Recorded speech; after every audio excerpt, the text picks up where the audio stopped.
Do you smell that? That's the smell of another joint discussion. Welcome back, everybody.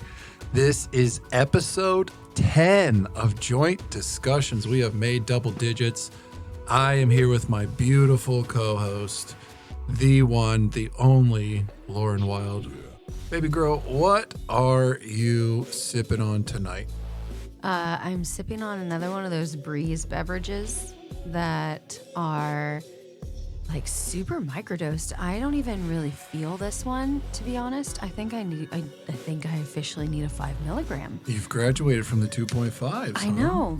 I know. Interesting. Well, it's a little bit nerve-wracking right now in the state of Ohio because our douche governor, Governor DeWine, He's so conservative.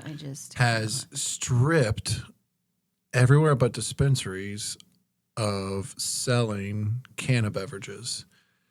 Then from what I understand, the Supreme Court of Ohio struck that down, saying it's unlawful because we passed issue 2. Yes. And so there's a 2-week moratorium on his order. Yeah. So we are now in this crunch of we don't know if cannabis beverages are going to be sold anymore. And we've noticed that in the stores. Yeah, definitely. Yeah, I went to Fresh Time this morning to get a couple of my groceries. And they actually had cannabis beverages right up front. But I looked and I didn't see anything over 10 milligrams. And it's been very normal to see 25 and 50 milligram beverages. So I've seen all the way up to 100. Oh, really? Yeah. I've never seen 100. Arrow Wine has 100. Oh, I didn't know that. I'm Okay. trying to remember what they even call it, but I was like, no, I don't think so. I think I know my limit. But this is another episode of Joint Discussions. We've made it to 10 episodes. That's really exciting. It is really exciting. And I think we're starting to catch some listeners though. So for those of you texting us that you're binge watching the show or listening, I guess you would say, we're so grateful to have you. And we want to hear your stories. Please, please, please consider joining our free Patreon group, guys, to just tell us what's sticking out for you and tell us a little bit about your story because it generates, good discussion and content and also may land you a spot on the show if you're interested. Yeah, you never know. Check out our socials at Joint Discussions Pod. We do have some really interesting episodes coming up here. We've got some things in the works. We have a couple episodes that are going to have more than just the two of us. Yeah, we're going to have some guest episodes shortly. Mm-hmm. So stay tuned for that. You're going to hear some pretty incredible stories of deconstruction and all of the things that we've kind of covered in this podcast. Divorce, single parenting, that merge back into partnership or staying single by choice. Yeah, we got a lot of really good content. And so again, just circle back around. We love to hear from you guys. Please reach out and we love to connect. So tonight we are going to meet back at the concept of shadow work. So in episode 9, I had a pretty open and transparent share. It wasn't so much discussional last time, I feel like. I mean, there was a little bit, but it was more so of just me kind of hitting a wall with some feelings that were coming up with a lot of gratitude and a lot of fear.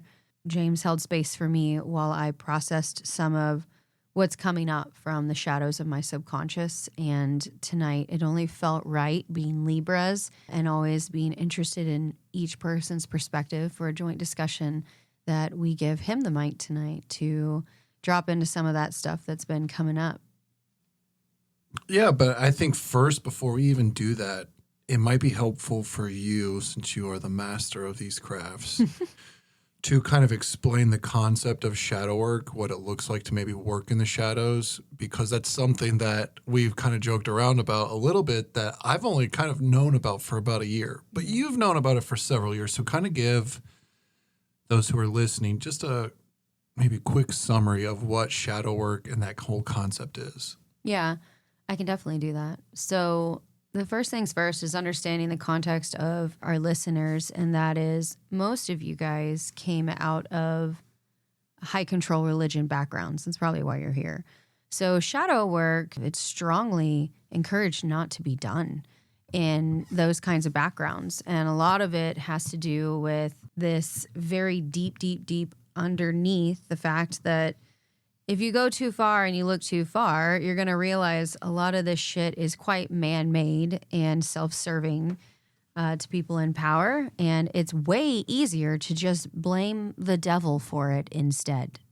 So the very first thing is just acknowledging that shadow work coming out of a high control religious background where they don't want you in touch with your emotions. They add fear to things like trusting your heart, trusting your emotions. They're like a prowling lion ready to devour you. You have to kind of brace yourself for the fact that what shadow work really is on the most base level is self-awareness and personal development work. But what you're working with is below the level of your conscious mind. So let me explain for a moment. Your conscious mind is what you know. It is what you actually have access to. It's things you're currently thinking about, questioning, whatever. It's conscious, meaning you know it's there. Subconscious means it's lurking beneath the shadows of your awareness. So what you're doing is you are acting kind of like this emotional archaeologist of starting with a trigger or an emotion that surfaces, and instead of just trying to dismiss it or blame it on a devil or blame it on somebody, instead you take a minute to instead ask yourself and do the self-reflection work of what is this bringing up for me right now? So that's just like the most basic aspect of shadow work is you're getting below your awareness to uncover something about yourself. And the methods and the many ways to do that is a quite long list. So we won't necessarily go into all that part. It's very college level 2, 3, 400 Yeah. to me when I hear the concept of shadow work. You described what it's like between the conscious and the subconscious. Mm-hmm. Is there something, can you give us an example of what that looks like? You're finding an awareness from below subconscious, but what's the in between there? Like, how do you know from what's conscious to then this? How do you find it subconsciously? Yeah, it is the act. That is, in fact, the act called shadow work, which is something happens that triggers my awareness. And instead of just thinking it's something I already know, it's instead being like, I don't know where this is coming from. I don't know if this is like a passed down thing from the environment I was raised in. I don't know if this is like a limiting belief from when I was a child and I had a trauma that kind of stopped my growth in this area. It is more so you won't know until you know, you know? If you know, you know. IYKYK, right? Isn't that what if you know, you know? Don't ask me to do that. It's too many letters. Too many letters. Shadow work is a very complex thing. And like I said, something that I had really no idea of prior to meeting you. Yeah. Well, I saw a book on your shelf. Oh, yeah. Early on and bought that same book and started reading it. Well, it's the replacement for my Bible. So that feels like a pretty important document to peruse, if not actually read, for somebody that you may decide to spend the rest of your fucking life with. Yeah, but the fact that you were willing to look at it and you did, in fact, actually read it within 6 months was very impressive to me. The book, by the way, is Soulcraft by Bill Plotkin. It is like the foundation of all of my work and insights. I recall, yes, when you and I were early on, you mentioned that B word, your Bible. Now that you've read it, would you say that it reflects in my character? It certainly reflects in your character, yes.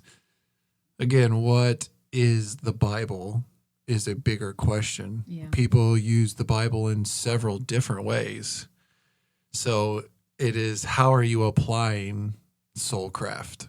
Yeah, I think more so is it present in your life? Because with anything, you can weaponize something So it's really interesting to keep an eye on, whether that's for coming out of religion and deconstructing and seeing how the Bible was weaponized against local congregations, against people that you trust to reap the benefit of a few. Yeah. But Soulcraft, it's something that I had so many questions on, and like I definitely was so interested in going on this like 3-day like soul journey or whatever. This, if I recall from the book, he or groups, or even you've done this, you would lead people on these wilderness journeys where, like, I guess the first day or two or something, you're kind of as a community, but then you split off into this individual, like a couple days, 2, 3, I don't even know how long. Yeah. No, where think it is that literally you and earth, the spirits that you're attempting to connect to and reach and find. And that's where a lot of folks find their spirit animal, right? Which is interesting because you always hear the joke or that's my spirit animal. But this is like kind of, it has some real meaning to it, not just like the cheetah's so cute, it's my spirit animal, the way that it runs. Yeah, no, I think that when you're asking, like, how did the Bible work for you and how does it correlate? The Bible was always felt like this intimate communication between me and the spirit world, and it really provided a sense of purpose. The Bible or the Soulcraft? The Bible. Okay, so the Bible was like a manual for living for me. I lived largely from the red letters in the New Testament. I never really vibed with the Old Testament. I felt like it was a historical artifact, but I never really saw the merge very well from the Old Testament to the New Testament. They just felt so different. I'm sure it's like the new aginess in me that preferred the New Testament with Jesus over like this old blood God. I don't know if it was just you, because I hated the Old Testament as well. I kind of would end up hating the New Testament on top of the Old Testament, but the Old Testament never spoke to me. Whenever I would preach, I truly tried to avoid doing so from the Old Testament. Interesting. To me, it felt like a completely different God. They were. It felt like a completely different type of Christian. Because I don't know if you guys recall, if you've read the Bible or not, but a lot of Christians in the Old Testament were not only practicing polygamists, which I'm not saying is necessarily wrong, but they had concubines and conscripts, fathering hundreds of kids and just rampant, awful things that were accepted as Christianity. So many, and they're trying to make legal again here and now in the United States. One day at a time. We move forward one day at a time. I'm so bummed we missed the No Kings rally. Yeah. It was a kid week, and the end of the week spiraled, as sometimes it does, as we start crashing into Friday, Saturday, and then Sunday. Truly sad to have missed that, because I think we've been very vocal enough that we're very people know that no we are kings. Yeah, we are pro No Kings, that's for sure. But yeah, I want to come back to the concept of shadow and giving you opportunity to take up some space today. We were talking about this when we were disc golfing today, and that is, I know, and I know you know, that in our relationship, we have the ability to hear each other, see each other, emotionally hold each other, physically hold each other, hold things down. Like, we have a lot of our needs met within our relationship, but it doesn't change the fact that we still need friends and people from outside of seeing each other day in and day out every day. We work at home together, to be able to be seen and to be heard and to be able to share. That is actually part of the healing process. And Soulcraft actually does talk about that, which is the power of being witnessed in community. I would love to begin to kind of roll into a little bit of what's been coming up for you so far in this dark season. Just even hearing the words, seeing, looked at outside of you and I, brings up a fairly rough season lately. When we first met, I was going through a relationship of a friendship that was very, very close to me, had went all the way back to my days at college.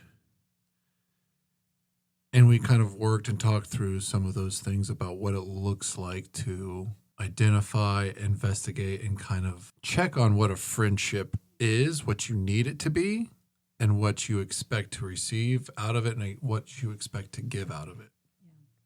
I've always been someone who's had fewer friends than lots of friends. Those few friends, I pretty much gave everything to. Loyalty, like got your back. Like I want to invest a lot of time into 2 or 3 relationships. And I did that for a while.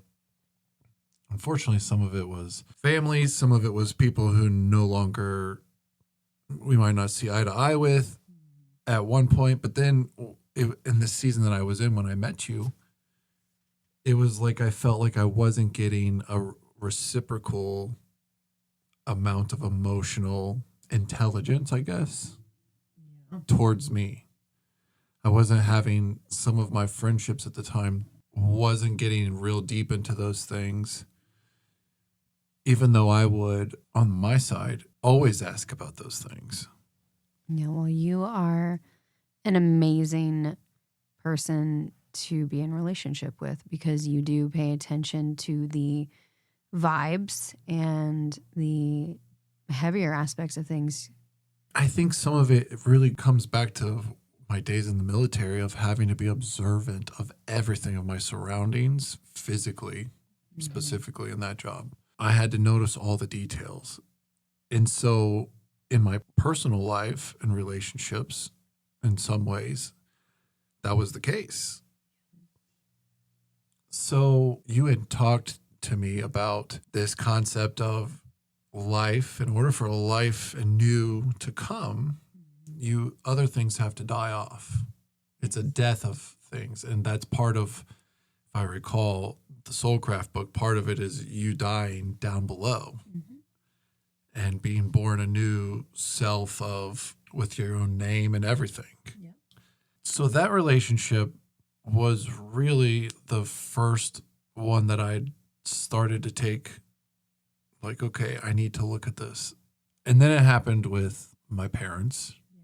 I don't particularly know how much I'm going to get into that right now, but the loss of relationship with your parents and having to have that kind of die off, okay, there was another blow. But you introduced me to some incredible people who I call friends now, and some who I am even kind of forming those other familial bonds with, truly. Yeah. Shout out Jen. I see you out there. She's such a good friend. She's amazing. She's amazing. She got me a disc golf store certificate for my birthday. Wait, what? I didn't even know that. Yeah, she got me a Hazy Shade gift card. She's so badass. For my birthday. And one of the friends that I'm going through things with a bit recently didn't even remember my birthday. Yeah. And that's another relationship that's, if I'm just putting in the base 100%, I'm really getting maybe like 5 to 10% back. Yeah. And I realized that if I wouldn't text or call that person, I would have not gotten a text or a call. Yeah. It opened up some wounds for me, I would say. Because here I am like, oh my God, what the fuck is wrong with me? What? Okay, we have to stop there for the shadow work process because that's a great place to start. What's under that? What's under what? You're going to have to rephrase. What's under the wounds coming up to the surface about not having reciprocity and one of your closest friends forgetting your birthday? Like, what's under that? I don't know. That's okay. This is like live exercising. Huh? Okay, well, let's just go to the feelings, okay? When you think about the feelings, what feelings come up? Is there like rejection? Is there loss? Sure. There's several emotions that I would say, or feelings that come up. One is hurt, Yeah. but not far behind that in terms of intensity is like a little bit of anger. Yeah. Makes sense. When you're really good friends with somebody, you might even float the word best friends with somebody. Yeah. I've heard you say it.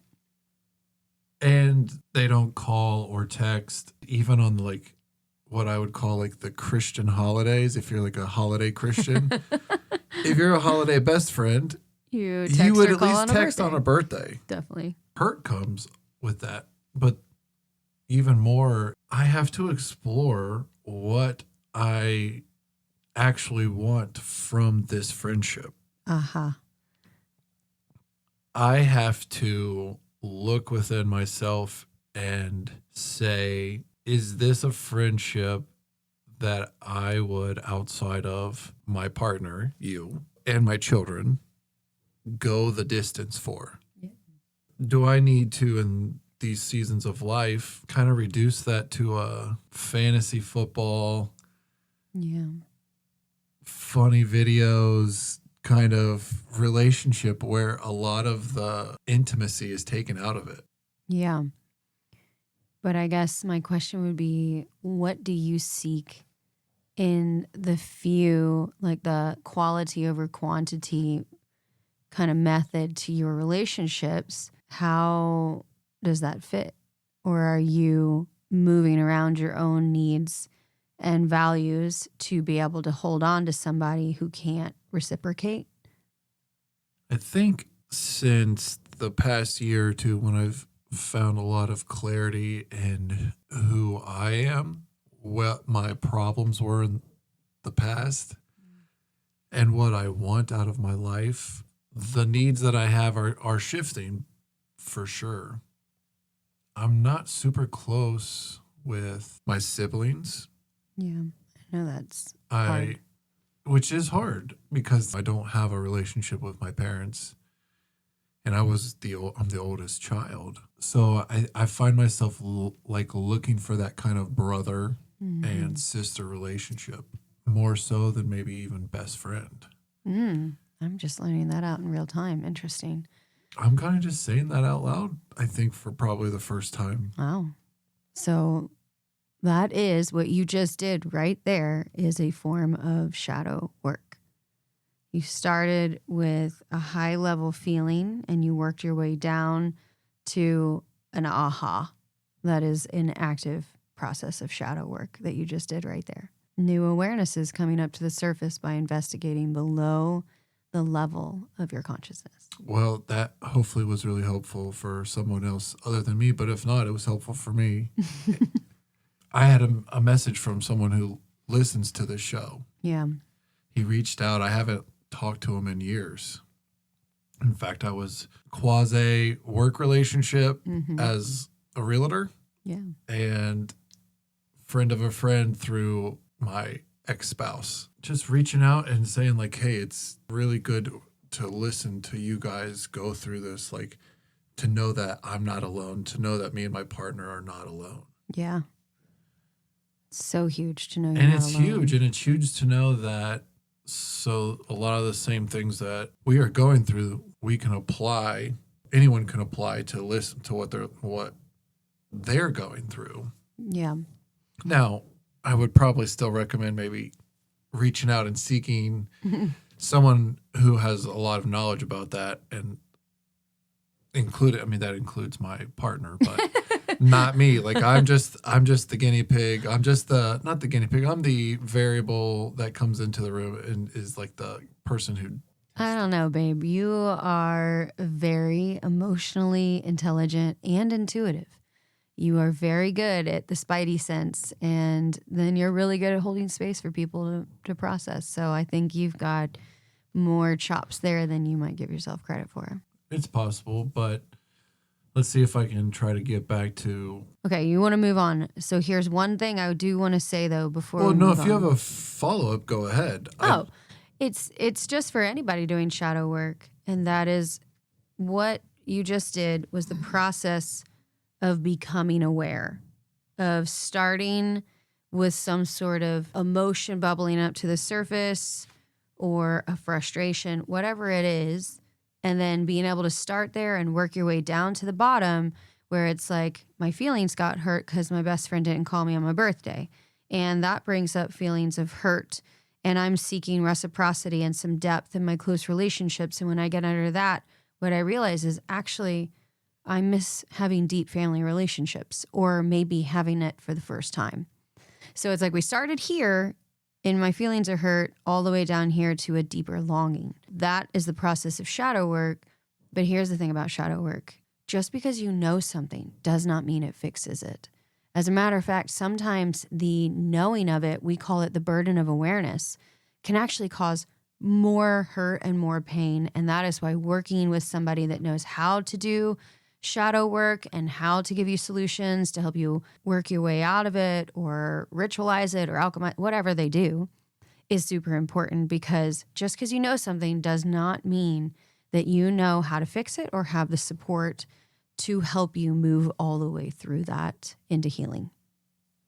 I mean, shit, if that was the case and you just needed to know, nobody would need to go to therapy. Yeah. Most people can write notes down Yeah. of, oh, this is the problem, this is the fix. Mm-hmm.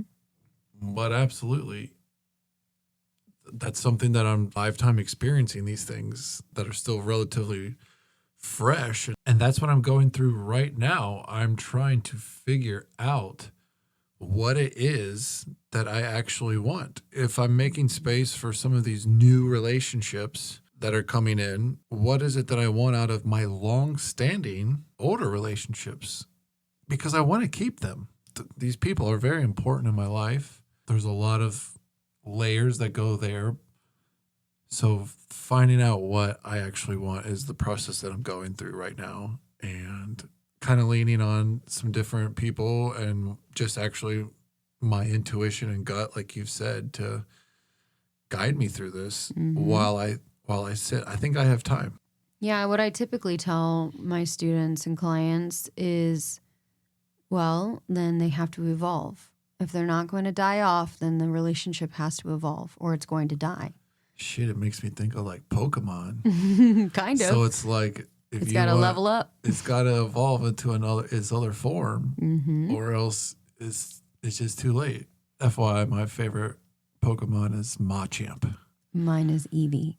Eevee. I love Eevee. Yeah, I just like he's the big muscle looking thing, and then he gets 2 sets of arms, and then he's like, his final one is like just a 12-pack, ripped, bulging muscles, all of the things that I'm not entirely there. But I've always seen that maybe as my inner Pokemon spirit. I was going to say, is that your spirit animal? Is that, and what's under that, James? Just kidding. I'm ready to fight. I'll fight for what I want or what I need. You do. And that's one of the best things about you, is that because you are loyal and because you keep your number few, but your loyalty high, is that you are ready to fight like to the death for your people. And I'm sure that it would feel, for most people, not necessarily the greatest feeling to know that you would like pull up for somebody and they don't call you on your damn birthday. Right. Those are the kind of things as what we're trying to raise our boys to be men, and as I'm trying to be as a man, like these are things that shouldn't be left to just the female to know. Like we gotta break some of those things, and real men who have real friendships should think about things like that. Like, oh, what is A, their birthday? Yeah. B, maybe what are some things that they wear or do? And it's really cool. One of my other really good friends, we share a common bond of disc golf. Yeah. We know each other's favorites and backups that are needed. And so it is really cool because on each other's birthdays, we usually know there's some sort of disc being involved. Oh, yeah. And it's going to be something that we really love to throw or needed a copy of or something. Yeah. So that's really cool of what a modern man's friendship with his other friends are. Yeah. Man, that's a whole topic right there that I would love to open a can on, but I will. A can of worms or a can of whoop ass? Maybe a little bit of each can. I don't know. But that is like how men need emotionally safe places to have in-depth conversations about their fears and what's going on in their lives and where they feel overwhelmed instead of having to play like big and tough and I don't have emotions. Which, have you seen this man camp that is like mega alpha? Which one? Because they're like trying to create alphas. Oh yeah, I know. And they're all led about by this. these alphas, and they just scream at them and berate them, and like I just think like, no. How tiny is your dick? Oh, it's So definitely on the lifted truck scale, for sure, for sure. Oh man, probably like I don't know, 1 to 3 inches. Yeah, I don't know. Well, I mean, dick size and all, but I want to be able to circle back around because before we started to process like the secondary part of shadow work, you were like, I want to share a couple of other bigger things that are coming up. Do you still want to do that? Yeah, but you're gonna have to remind me the other things. Like, was it with relationships? Was it with? I have no idea else? because right as I was like, well, I just want to say this one thing. Now I made you forget. I'm sorry. You didn't specifically make me forget the Laffy Taffy or whatever this shit is that I just smoked. Probably helped with that. But it's one of those things that you can put me right back on track if I just like, maybe if you have another question. But you didn't share anything other than the relational thing. So when I met you, and for those of you guys that don't know what I do for a living, I am a professional astrologer. I work with myth and archetypes and all those things. But also I do a lot of work around shadow work-based coaching. And in that regard, so much of what I find people pushing up against is the feelings and the fears of the life that they once lived before they deconstructed, before they went through a divorce, before they went through some massive death of some sort, metaphysical death. And they're trying not to lose everything from that reality and that life that they know is closing out. They want to hold on to certain friends, certain jobs, certain people, certain mindsets. These things like deconstruction and divorce, especially when you stack them on top of each other, are massive identity enders. You change and your vibration changes and your likes and your interests change. But not everybody's going to get to go with you. And I call that the evolve or dissolve pathway. And I knew you were right there when I met you of like, you are so clear on who you are and you are so clear on what you need, but you don't want to give up on people. You don't want to release loyalty to people. You want to give them endless chances to show up for you instead of recognizing that like, hey, I've changed a lot. I can't expect this person who is still heavy in the lifestyle that I left to meet me eye to eye. And I need to recognize this relationship is going to evolve or die.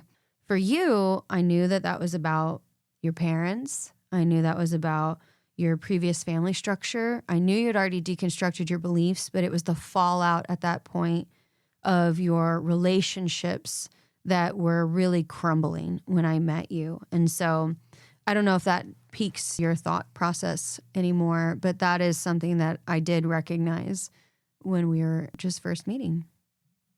And this new version, new life I needed to get through, primarily was shame and guilt. Mm-hmm. That has been a really hard thing that was so deeply intertwined into my upbringing and belief system. Peeling that out and it kind of feels like a archaeologist who's like doing a bone excavation. Mm-hmm. I'm trying to work so gingerly around things without breaking things that I want to keep. Mm-hmm. It's powerful. It takes not only time, but it takes for me like a Duolingo streak. Okay, like. One of our kids Shout out to one of our kids. Yeah, he lost one of his streaks. And I told him how I lost one of my disc golf streaks of weeks played and how we just got to get back on it and start it again. Mm-hmm. So, hey, he can get to it.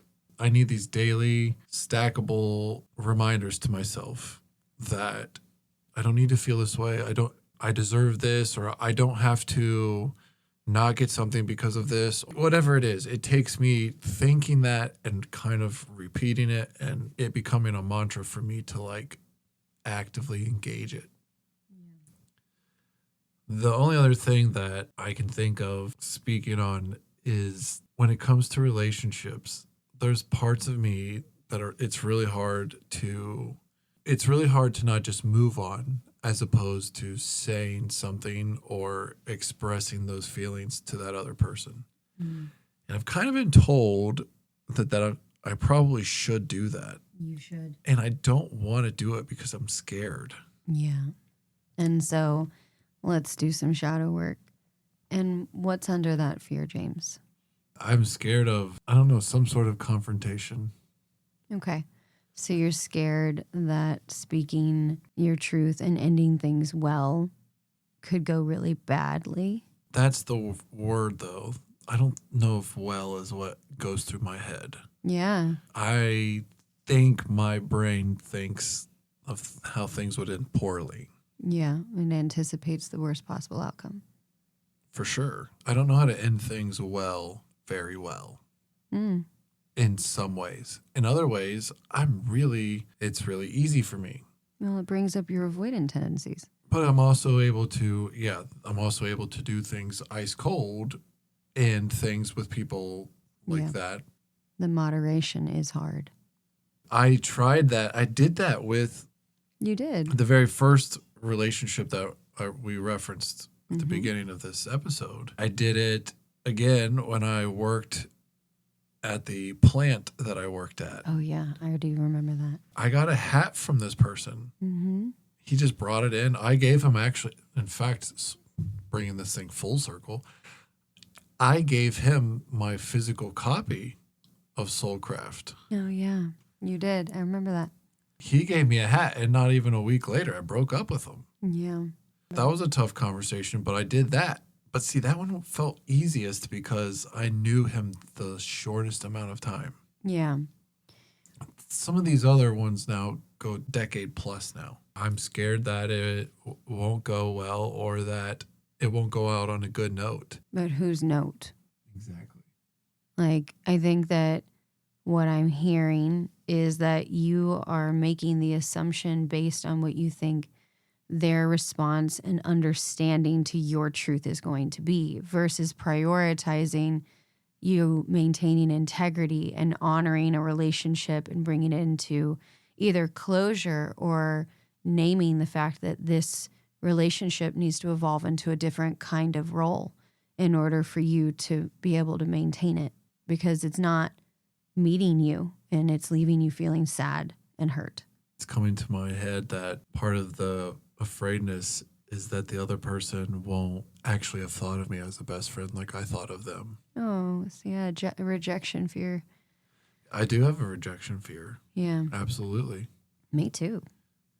I don't know too many people who don't have a healthy fear of rejection. Yeah. There are obviously people that are opposite of that and just don't give a fuck or whatever. But I would say the 30 plus maybe category, I would say that most adults most likely have a pretty healthy fear of rejection. Yeah. I don't disagree at all. But because it's there doesn't mean you don't work with it. Right. But the rejection will feel invalidating to me. Why would you give it that power? Because it makes me think that my intuition was wrong and that my read of that person was wrong. And I pride myself on knowing and feeling what's going on. That would actually be part of what, if you were in my practice, I'd actually want to work with. That's the workable part right there. Because essentially what's happening is that this is actually about control. It's not because you don't care about that person, but it is to keep you safe, number one, and to really want to be able to predict how they're going to respond to your truth and moving according to that versus speaking your truth and allowing them to have their own process. and that it could evolve into a deeper conversation where they're like, man, I've been feeling kind of the same way. I didn't know how to approach you. Thank you so much for bringing this up. Like, you mean the world to me. A lot is changing in my life, and I've got this stuff going on. And it could turn into this incredible relationship that does actually evolve. But we don't know. But then it couldn't. It could also fall. It could. But that's when you know, like, you did your thing. You stood in your truth, and you stood with integrity. That relationship was going to crumble at some point because there was not a respect and a reciprocity there at the foundation. Okay, I think we've done enough soulcraft work for an episode. Help take us home here. Yes. Okay. So for those of you guys that are listening and you want to do some shadow work processes, I have a very simple task. You need 2 people. You need 2 pieces of paper and 2 pens. You're going to set a 5-minute timer for the first person to go. The other person is going to write down everything that you say for 5 minutes. And they're going to repeat the same 3 questions over and over and over based on their own discernment of how it should go. Then you just run the clock and you write down everything they say. And then at the end of 5 minutes, you swap. Each person shifts roles. And the 3 questions are, what are you afraid of? What's under that? And who are you not? And that's it. Just repeat that over and over and over. It is one of the most effective ways to get to the bottom of your shadow ever. I do it with my clients in my containers all the time, and it's very powerful in that way. So if you're looking for something to practice at home and have some joint discussions in your own home, that would be my suggestion to you. The other thing is remembering that not everybody deserves your most transparent and deepest intimate truths.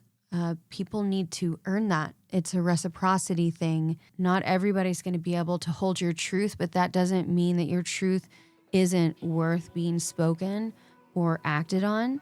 It just might mean that you don't currently have anyone in your life that's going to meet you with the reciprocity and the depth that you desire. And that does not mean that you've been rejected. It just means that you need to open yourself back up to being seen by the world and interacting with the world and potentially even making some new friends, which is scary. It is all scary. It is, and it's a process, like you've said.